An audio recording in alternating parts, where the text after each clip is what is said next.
होता है और स्टार्टिंग में इसकी एक बहुत ब्यूटीफुल डिस्क्रिप्शन है जो आपको डेफिनेटली पढ़नी चाहिए and it's very important for how क्या कह सकते हैं the play tone is set. आपको अगर प्ले की टोन इंस्टेंटली जब समझनी है और आपको ये थोड़ी बहुत फोर शेडोइंग भी उसकी देखनी है या आपको उन कैरेक्टर्स की क्या कह सकते हैं इनर स्ट्रगल्स के बारे में सीखना है तो वो क्या कह सकते हैं डिस्क्रिप्शन बहुत इंपॉर्टेंट है। So I would suggest you to read that on your own.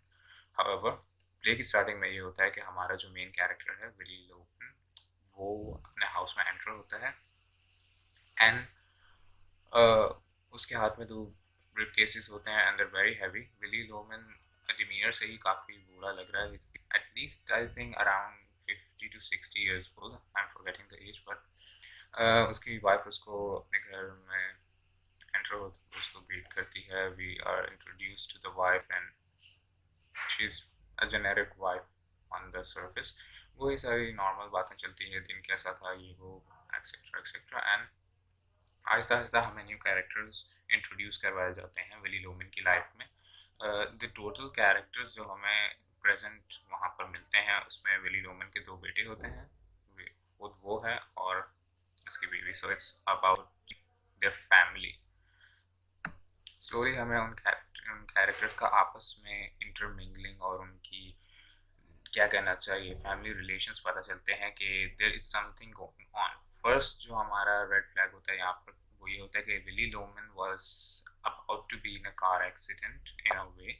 हमें ये पता चलता है कि अपनी बीवी से बात करते हुए विली लोमन उसको ये बताता है कि लाइक मैं गाड़ी चलाते हुए आई डोज्ड ऑफ, मैं खो गया एक तरफ से और जब मेरे वापस होश में आया तो गाड़ी लेफ्ट की तरफ जा रही थी। लाइक ही बेसिकली गाड़ी चलाते चलाते उसने अचानक रोड से उतारने की कोशिश की उससे, लाइक कहीं मार दूं मैं इस तरह। ही डजंट रिमेम्बर कि उसने ये क्यों किया या उसने ये कब किया। उसको बस ये याद है कि मैं सीनरी देख रहा था गाड़ी चलाते चलाते और अचानक जब मतलब ब्लैक मुझे फिर कुछ याद नहीं और फिर जब दोबारा मुझे होश आया मेरी गाड़ी जब रास्ते से हट गई थी और कहीं लगने वाली थी। और हमें एक अजीब बात उसमें ये लगती है कि the wife is not asking any questions about, वो ये नहीं पूछ रही कि अच्छा ये क्या हुआ क्यों हुआ। वो बात को गोल मोल करना चाह रही है। She is trying to blame it on, अच्छा तुम शायद सोए नहीं सही से, maybe the car is broken, ये वो blah blah blah. And this is a red flag because this is not something normal. अगर आपको कोई फैमिली मेंबर को इस तरह की डिटेल बताता है, you want to talk about that, आप जानना चाहते हो कि यार ऐसा क्या हुआ कि आप, but she doesn't want that. Obviously this is not happening the first time, this is something that has been happening before।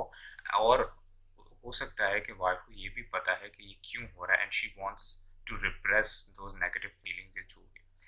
Play में आगे जाके हमें काफ़ी क्लियरली समझ आ जाती है कि why is Willy Loman doing that, because हमें विली लोमन के करियर और उसकी क्या कह सकते हैं पास्ट के बारे में क्लियरली पता चलता है। पर आगे जब हम जाते हैं तो विली लोमन के बेटे इंट्रोड्यूस होते हैं जिसमें एक और साइड हमें विली लोमन की पता चलती है, the praising slash criticising side of his sons. Willy Loman का जो बड़ा बेटा है ही इज क्या कहना चाहिए a very relatable character for the youth of our time. वो एक ऐसा बेटा है जो जिसके कंधे पे एक बहुत बड़ी रिस्पॉन्सिबिलिटी रखी गई थी अपने फादर की तरफ से। लाइक जो उसके फादर के ड्रीम्स थे वो पास ऑन किए गए थे इस लड़के को। एंड द थिंग इज कि वो चीज़ें नहीं कर सका। नाउ रीज़न ये नहीं था कि ही वाजंट केपेबल इनफ और he didn't have the opportunity, there is something else. He chose, उसने चूज किया कि नहीं मैं वो नहीं करना चाहता जो मेरे फादर मुझे चाहते हैं कि वो करें।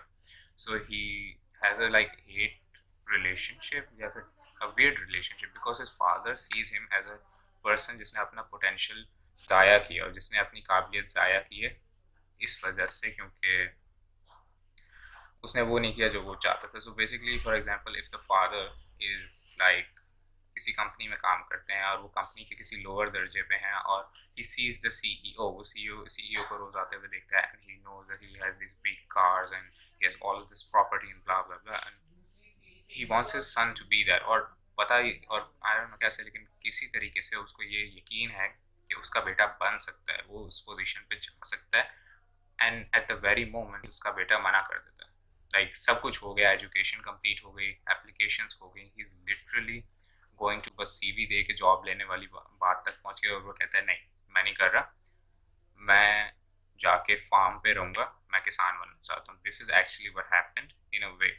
सो Willy Loman has a very weird relationship with his eldest son because he was going to be his like क्या कहते हैं my pride and all of that कि मेरा बेटा मेरा बाजू and all of this thing but उसने वो सारा कुछ छोड़ के उसने कहा नहीं मैं नेचर में रहना चाहता हूँ I want to be one with nature and all of that and this is something जो आपको आजकल की जो क्या कह सकते हैं सोसाइटी में काफ़ी दिखता है the father and son don't want the similar like things और इसका मतलब ये नहीं है कि उनके रिलेशनशिप बुरे हो सकते हैं इसका ये भी एक इशू है कि बहुत सारे करियर्स ऐसे आजकल आ गए हैं जो पहले नहीं थे एंड सक्सेस का व्यू बहुत चेंज हो गया ना द एल्डर जनरेशन उनकी सक्सेस के उनके नज़र में होती है कि एक ब्लू कॉलर जॉब हो या white collar sorry not blue white collar job हो 9 to 5 अच्छी पे ब्ला ब्ला ब्ला जबकि जो हमारी जनरेशन है उनको पता है कि बहुत आर्टिस्टिक जॉब लाना शुरू हो गई हैं and so this is something कि there is a huge lack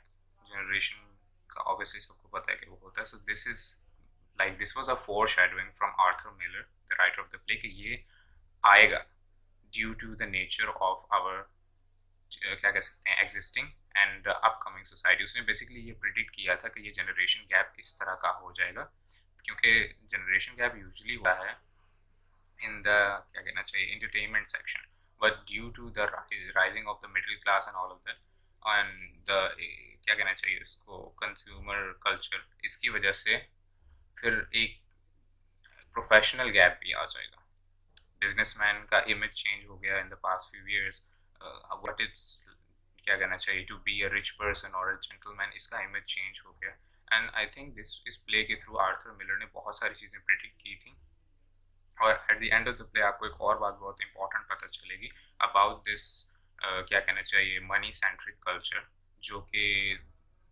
क्या कहना चाहिए विली लोमन के नाम से भी जब वो काफ़ी पता चलती है अगर आप उसके नाम को तोड़ें विली लो मैन खैर सो नेक्स्ट रिलेशन जो हमें बताया जाता है वो है बिटवीन द टू ब्रदर्स और वो रिलेटिवली नॉर्मल है the younger brother sees the older brother as a क्या कहना चाहिए as a figure to follow वो अपने बड़े भाई की चीज़ें the same normal younger brother older brother relationship वो सारा कुछ वहाँ है बट छोटे भाई को भी ये नहीं पता कि बड़े भाई ने अचानक इतना ड्रास्टिक चेंज क्यों किया हमें कुछ फ्लैशबैक्स के थ्रू जो कि विली लोमन के होते हैं उसके थ्रू हमें ये पता चलता है कि दैट विली लोमन और उसके जो एल्डेस्ट बेटा है उनका रिलेशनशिप शुरू में बहुत स्ट्रॉन्ग था वो उनका मिजाज बहुत सिमिलर था उनको क्या कह सकते हैं एक ब्रोवाडो और क्या कहते हैं स्ट्रॉन्ग मैन की जो है ना प्रोजेक्शन जब वो करनी बहुत पसंद थी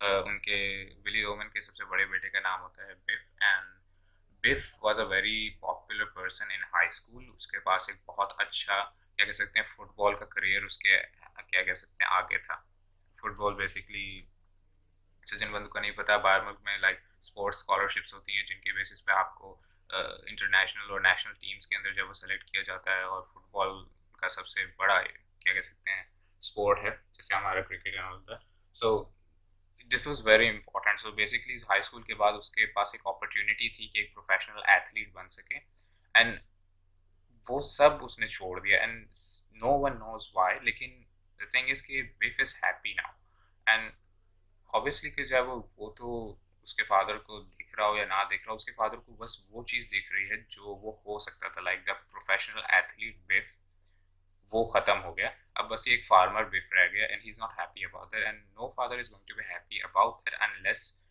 दे नो द रीज़न और दे अंडरस्टैंड द मतलब क्या कहना चाहिए mentality behind that and while Willy Loman is having these flashbacks एक और हमें रेड फ्लैग यहाँ पर पता चलता है कि he is constantly changing the memories like something comes up और वो कहता है नहीं नहीं and he's trying to avert from that. There's a specific memory that Willy Loman is trying to suppress. He constantly focuses on कि उसका बेटा कितना अच्छा था उसके रिलेशनशिप कितने स्ट्रांग थे और उसका कितना ब्राइट फ्यूचर होने वाला था और फिर वो उसने सारा डुबा दिया ये वो बट वो एक स्पेसिफिक चीज़ है जिस पे वो फोकस नहीं कर रहा था और वो एंगल हमें तब पता चलता है जब विफ की मेमोरीज में हम जाते हैं and it turns out that in the beginning Willy Loman अपनी फैमिली को ये प्रोजेक्ट करता है कि he is a very successful businessman and not a businessman but a salesman and he is a very important part of his company and he will be promoted eventually into a proper businessman. Willy Loman की job, अगर आपको salesman से ये लग रहा है कि like he ons a shop and all of that, Willy Loman घर घर जाके अपनी कंपनी के प्रोडक्ट्स के सैंपल्स लेके उनको दिखाता है. He is a door to door salesman. दरवाज़ा बजाया, अपना प्रोडक्ट दिखाया, फिर बताया कि किस कंपनी से है, फिर ऑर्डर्स लिए, ये वाली चीज़. And to be someone like that who has done this for around like 40 to 30 years, obviously आप इतने इम्पोर्टेंट नहीं हो. आपको पता होगा कि कोई भी बंदा इस जॉब को कर चुका है या करने के अपॉर्चुनिटीज़ उसको कहीं नज़र आते हैं. ये अच्छी पे नहीं करती, इसकी कोई प्रमोशन नहीं होती. You don't really need any qualification for this. बस इसमें ख्वारी होती है और आपका टाइम ज़ाया होता है अगर टेक्निकली देखा जाए तो. अगर आप इस जॉब में फंसे हुए हो तो आप फंसे हुए ही हो. There is not going to be a promotion, you are not going to get any money, और आप डेफिनेटली अपनी कंपनी में मूव अप नहीं करोगे. And you are definitely not an important part of your company और an important asset for your company. आप बस एक बंदे हो जो उनका प्रोडक्ट टेस्ट करवाते हो, और वो किसी को भी कर सकते हैं. नॉर्मली ये जॉब दी जाती है ट्रेनीज को या जो बंदे इंटर्नशिप करना चाहते हैं, बट विली लोमन इस जॉब को 20-30 साल से कर रहा है. सो ये आपको उसकी लाइफ के बारे में समझाता है कि विली लोमन की life basically is a failure. Willy Loman की लाइफ फेल्ड हुई है.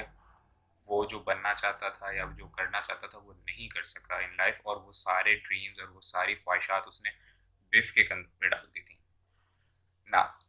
बिफ ने वो इन सब चीज़ों को लात क्यों मारी? फर्स्ट जो मैंने आपको पहले बताया था कि बिफ और उसकी बाकी फैमिली, विली लोमन ने कभी अपनी फैमिली को ये नहीं बताया कि उसकी कितनी बेकार सी जॉब है और बेकार सी एग्जिस्टेंस है, क्योंकि विली लोमन अपने शहर से बाहर काम करता था एज अ सेल्समैन. उसकी फैमिली को कभी ये चीज़ पता नहीं चली. एंड उससे क्या हुआ कि विली लोमन ऑब्वियसली एम्बेरस था अपनी जॉब के बारे में. So what he did was he lied. वो झूठ बोलता था कि उसकी कितनी इंपॉर्टेंस है अपनी कंपनी में. वो झूठ बोलता था कि उसने कितने डील्स डन की हैं, एक्सेट्रा एक्सेट्रा. वो झूठ बोलता था कि उसके पास कितने पैसे हैं, कितनी गाड़ियां हैं, ये वो. एंड यू कैन से कि यार, मतलब अपनी फैमिली से आप पैसों के बारे में कैसे झूठ बोल सकते हो? बट द थिंग इज़ कि जहाँ पर ये इस तरह स्पेसिफिकली डिफाइन नहीं किया गया, वो अपने स्टेटस और अपने इम्पोर्टेंस को जब वो ज़्यादा, जब वो क्या कह सकते हैं, उसके बारे में झूठ बोलता है कि ओके मेरी पे कम है मगर मेरा स्टेटस बहुत इम्पोर्टेंट है, मेरे लिए वीआईपी ट्रीटमेंट की जाती है जब मैं शहर में आता हूँ, etcetera etcetera. And I am just waiting कि मेरा इतने साल गुजरने के बाद मेरा इंक्रीमेंट लगेगा और मेरी तनख्वाह तकरीबन डबल ट्रिपल हो जाएगी. So that was his whole life. Now what ends up happening is कि इफ ये सारा कुछ देखना चाहता है, he wants to see his father in action ना, कि he is such a important person, उसकी इतनी गाड़ियां हैं उस शहर में, ये है वो. I want to see him doing his work. मैं देखना चाहता हूँ अपने फादर को अपना बिजनेस या अपने जो भी वो करते हैं वो करते हुए मैं देखना चाहता हूँ. और ये होता है if you going to tell your son कि मैं इतना इंपॉर्टेंट काम करता हूँ या मैं अपनी कंपनी के लिए इतना इंपॉर्टेंट हूँ और पीपल मुझे इतनी वैल्यू देते हैं. He wants to see that he looks up to you. Biff के दिमाग में उसके फादर एक परफेक्ट फादर फिगर है, एक परफेक्ट सेल्समैन है, एक परफेक्ट क्या कह सकते हैं कमर्शियल एंटिटी, जिन्होंने सब कुछ सिखाया है बिफ को कि ज़िंदगी कैसे गुजारनी है and how to be the best in everything you do, blah blah blah. So one what ends up happening is के एक ट्रिप पे बिफ अपने फादर को फॉलो करता है and he sees him going into a hotel room. Now what ends up happening is के जब बिफ को समझ नहीं आती because it's not a good hotel, अच्छा होटल नहीं है, it's not in a good part of town, काफ़ी गंदे से एरिया में और काफ़ी ख़राब एरिया में. सो व्हाट हैपेंस इज कि वो दरवाज़ा बजाता है and the door is not opened by his father. दरवाज़ा कोई औरत खोलती है and according to the implications of the novel, that woman is actually a prostitute. So what ends up happening is he finds out in one hit that his father is basically cheating on his mother. He's not a good man. He's not even a successful man. He's just lying. वो झूठ बोलता है, वो गरीब है, उसकी job सड़ी हुई है, और वो जो पैसे उसको मिलते हैं वो भी वो किसी जगह तो वाइफ को उड़ा देता है. सो that whole realization completely destroys his mental image or his image of success कि मैं क्या बनना चाहता हूँ, मैं क्या नहीं बनना चाहता, and so Biff completely ignores his dream or to some extent his father's dream, और फिर वहाँ से उन दोनों का रिलेशन completely cut off हो जाता है as father and son जैसा था उनका in the past. Okay, so ये इतना important क्यों है ये family, like फैमिली टाइज और रिलेशनशिप्स और क्या कह सकते हैं नौकरी, इन सारी चीज़ों के बारे में बात करना इम्पोर्टेंट क्यों है? Well, according to Arthur Miller, the whole of the society, the way it was changing, और कैपिटलिज्म जिस तरीके से उसको चेंज कर रहा था, वो इंसानों को एक तरीके से रोबोटिक एंटिटीज में कन्वर्ट करना चाह रहा था, लाइक कम पैसों में ज़्यादा काम और परफेक्शन पे। और आप अगर ये चीज़ नोटिस करेंगे कि ऐसा होता है लेटली, आपको बहुत कम ऐसी जॉब्स हैं जो क्या कहना चाहिए, आप जितना काम करते हो उस हिसाब से आपको पैसे देते हैं। यूजुअली हम ये देखते हैं कि जितनी जॉब की ज़्यादा फिजिकल डिमांड होती है उतना उसका पे लेस होता है। जैसे डिलीवरी बॉय हो गए, डोर टू डोर सेल्समैन हो गए, कंस्ट्रक्शन वाले लोग हो गए, जितनी आपकी फिजिकल डिमांड ज़्यादा होती है, इवन मेंटल, लाइक एडिटिंग कर लो आप या फिर डाटा एंट्री कर लो, कोई भी इस तरह की जॉब, बहुत कम ऐसी जॉब्स हैं जो आप ये कह सकते हो कि आपको फेयर पे देती हैं। एंड द इशू इज़ कि हमारी सोसाइटी अब उस पॉइंट पे पहुंच गई है जिस पॉइंट पे आर्थर मिलर ने प्रिडिक्ट किया था कि कैपिटलिस्ट सोसाइटी जाएगी। You don't care about the individual, आप उसको एज अ क्या कह सकते हैं ह्यूमन बीइंग नहीं देखते, आप उसको एज अ एसेट देखते हो, आप उसको एज अ प्रॉफिट और लॉस सिचुएशन देखते हो। How will this individual या this robotic entity will help me gain more money? आप ये नहीं देखते कि this is a person, he has a family, उसको छुट्टियों की ज़रूरत है, उसको आराम की ज़रूरत है, उसको इतने पैसे की ज़रूरत है ताकि वो अपनी ज़िंदगी तसल्ली से गुजार सके। नहीं, आप बस ये देखते हो कि क्या वो मुझे इतना पैसा कमाने में हेल्प कर सकता है। इफ़ हाँ, तो वो काम करेगा और वो उतने ही काम करेगा जितना मैं चाहता हूँ, और वो उतने पैसों में काम करेगा जितना मैं चाहता हूँ, because I have the opportunity, I have the benefit, मैं इन पावर हूँ, और अगर ये नहीं करेगा मैं किसी और को ढूंढूंगा। And this is something that happens in the beginning. Willy Loman की वाइफ बार बार ये रिक्वेस्ट कर रही होती है विली को कि वो अपने ऑफिस में कह के अपनी जॉब चेंज करवा दे, because he is almost like 60 something, and उसकी जॉब उसको रिक्वायर करती है कि वो कॉन्स्टेंटली ट्रैवल करता रहे ना। इवन दो कि विली के पास अपनी कार है, this is not a healthy lifestyle for someone who is reaching 60 years or maybe even past 60 years. And seeing that, और विली लोमन की हेल्थ है जिस तरह की, उसकी वाइफ बार बार उसको रिक्वेस्ट कर रही होती है, and Willy Loman actually talks to the new owner of the company, the actual owner of the company, जिसकी मतलब कंपनी होती है, वो अपनी कंपनी अपने सन को दे देता है। And the son is like this, क्या कहना चाहिए, ब्रैट, जिसने अपने सारे पैसे इनहेरिट किए। हम सब इस तरह के बंदों को जानते हैं, ज़िंदगी में कभी काम नहीं किया, बस या तो उनके अब्बू या कोई जानने वाले बहुत पैसे वाले होते हैं और उनको बहुत एक पावरफुल पोस्ट मिल जाती है, उस वजह से वो ये है। एंड वो पहला काम अपना क्या करता है, वो विली लोमन को फायर कर देता है। विली लोमन वहाँ पर जाता है और वो ये बताना चाह रहा होता है कि I have been a very prominent character in your company, मैंने कंपनी के लिए बहुत सालों तक काम किया है, and now I am too fragile to work the same way. हाँ, मैं अभी भी काम कर सकता हूँ और मैं अभी भी काम करना चाहता हूँ, so please can you change the way of, मतलब जिस तरह का काम मुझे मिल रहा है। सो ही सेज ओके, तुम काम नहीं कर सकते उस तरह का जिस तरह का हम चाहते हैं या हम दे रहे हैं, तो तुम्हें काम करने की ज़रूरत ही नहीं है, खुदा हाफिज़। And this is the point that Arthur Miller is also trying to say, कि जब आप इतना प्रॉफिट और लॉस में देखते हो तो आप ह्यूमैनिटी को उसमें से बाहर निकाल देते हो। आप ये नहीं सोचते कि उसने कितने सालों तक अपने लगाए, मतलब बेसिकली उसकी पूरी लाइफ ये कंपनी थी। विली लोमन की पूरी life outside his family was this company, बस और कुछ नहीं, और अब उसके पास वो भी नहीं रहा। And due to this Willy Loman, हमें पहले ही पता है कि उसकी साइकिक स्टेट कैसी है, वो थोड़ा सा अनस्टेबल है।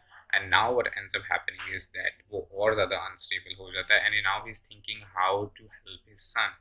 अगेन विली लोमन जो है वो थोड़ा सा डिल्यूजनल है यहाँ पर, वो ऐसे भी यही लगता है कि he can do something for his son, कि उसका सन जो है वो मतलब अगैन किसी हाई पोस्ट पे आ जाए. So what ends up happening is Willy Loman ये डिसाइड कर लेता है कि I have insurance money.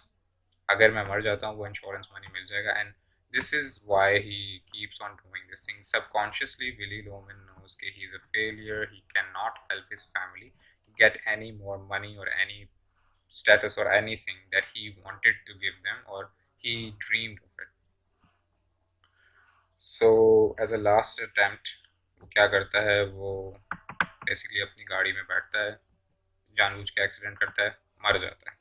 And his only hope is के जो इंश्योरेंस मनी आएगा वो मेरे बड़े बेटे को मिलेगा and he is going to start his own business with that and get something going for our family. And यहाँ पर प्ले बेसिकली ख़त्म हो जाता है. सो वेल, आप खुद इससे काफ़ी डिड्यूस कर सकते हैं कि this is basically a social commentary on something that was yet to come. Arthur Miller और इस तरह के बहुत सारे इंटेलेक्चुअल्स होते हैं जो सोसाइटी या फिर क्या कह सकते हैं कंपनीज और जो भी चीज़ राइज में आ रही होती है उसको देख के एक तरीके से फ्यूचर थोड़ा प्रेडिक्ट कर देते हैं कि how things are going to be and how they will affect the human psychology. Human beings as like we are as a species, we need human contact, we need empathy, we need sympathy, we need all of those feelings. Maybe not sympathy, but at least we need acceptance and understanding from someone at least. और जब आपको completely as a tool देखा जाता है तो आप mail function कर जाते हो बिल्कुल विली विली लोमन की तरह. And hopefully this is something that was like helpful to anyone. इस तरह के और भी अगर आप देखना चाहते हैं like stories and all of that, एक और शॉर्ट स्टोरी है. This was a basically play but वो एक शॉर्ट स्टोरी है. It's name is Bartleby the scribbler. आप उसको भी चेक कर सकते हैं. वो भी इसी टॉपिक के ऊपर है कि कैसे जब वो कमर्शलाइजेशन ने डीह्यूमनाइज कर दिया है वर्किंग कम्युनिटी को. नेक्स्ट टाइम के लिए हम किसी और प्ले को ज़्यादा फोकस करेंगे and we will see about के